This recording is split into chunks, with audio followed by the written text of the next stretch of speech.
Cet homme s'appelle Hisayuki Takeuchi, un véritable virtuose du sushi capable de transformer n'importe quelle tranche de poisson en œuvre d'art.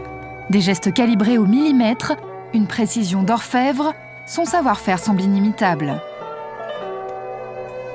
tout cas, c'est pour la découpe du poisson, il va tellement vite, il est tellement à l'aise avec les couteaux. Mais il en faut plus pour décourager Sandra, 26 ans. Cette folle de sushi s'est inscrite à un cours donné par Hisayuki. Objectif, faire des économies. Car Sandra dépense en moyenne 100 € par mois au restaurant japonais. Et elle n'est pas la seule. Les Français consomment aujourd'hui 12 tonnes de sushi par an.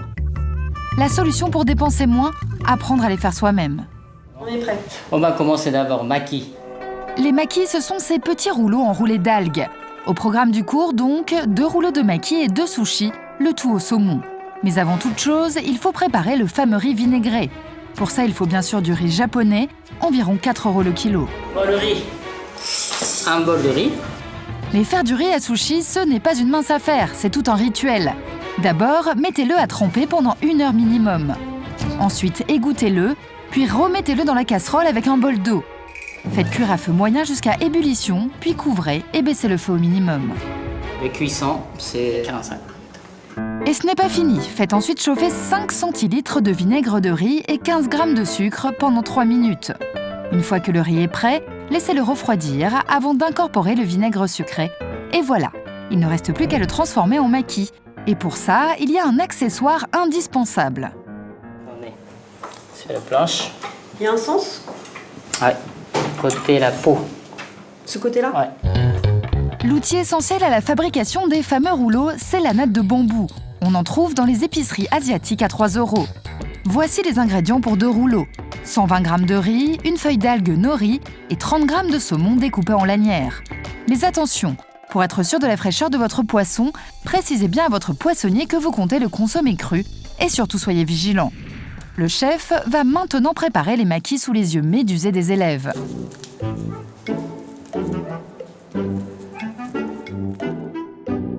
Ça va vite, ça va très vite.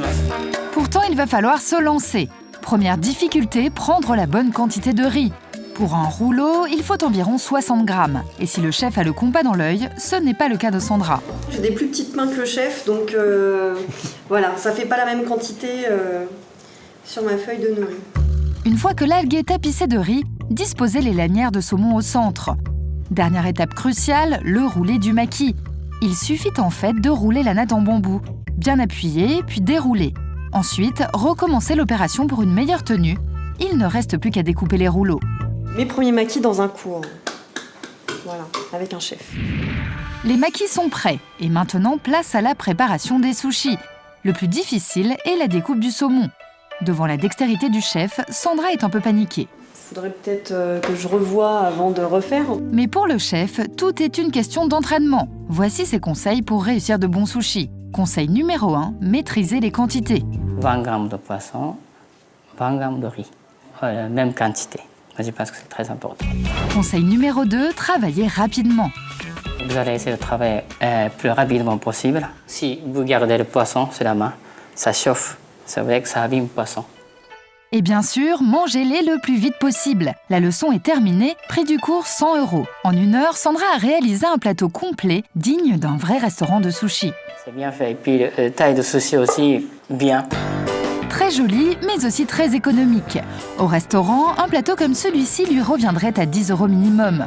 Le préparer soi-même revient à environ 3 € tout compris, soit plus de 3 fois moins cher. Un vrai bon plan. Sandra va s'empresser de rentrer pour faire goûter ses sushis à son fiancé. Barbara aussi est folle de sushi. Cette Italienne a délaissé les pâtes et les pizzas pour les boulettes de riz japonais. Mais avec elle, on est loin des sushis traditionnels. J'ai choisi un fruit que j'aime bien, j'aime beaucoup, la banane, parce que je voudrais faire des sushis. Car la dernière tendance en matière de sushi, c'est de les détourner. Sushis aux fruits, makis, aux légumes ou au chocolat, toutes les folies sont permises. Aujourd'hui, Barbara va préparer des makis végétariens et des sushis à la mangue en dessert. Et je commence la préparation. Pour les makis, Barbara remplace le poisson par des poivrons grillés. Et voilà le résultat. Pour ces sushis à la mangue, c'est encore plus simple.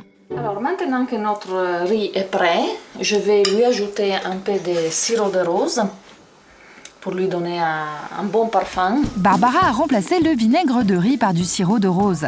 Ça marche aussi avec du lait de coco. Après, il n'y a plus qu'à déposer les tranches de mangue sur les boulettes de riz sucré. Un vrai jeu d'enfant. Bonjour. Barbara a invité ses copines avec leurs enfants à goûter ses créations. Vous pouvez prendre place. La dégustation commence par les maquis végétariens. Apparemment, les invités apprécient. Là, j'étais étonnée. C'est très beau. Et maintenant, il est temps de passer au dessert. C'est bon, enfin là, on a encore le goût de la rose. Oui, c'est une réussite, oui. C'est sûr, pour moi, oui. Merci. Et l'intérêt de ces sushis sans poisson, c'est qu'ils plaisent aussi aux enfants. Mais qu'en est-il pour Sandra ? Après son cours, elle a foncé chez elle pour faire goûter ses sushis tout frais à son fiancé. Jérôme aussi est fan de poisson cru. Les sushis de Sandra seront-ils aussi bons que ceux du restaurant ?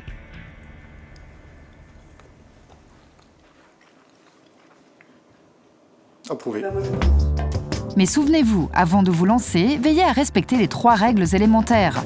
Règle numéro 1, s'assurer de la fraîcheur du poisson.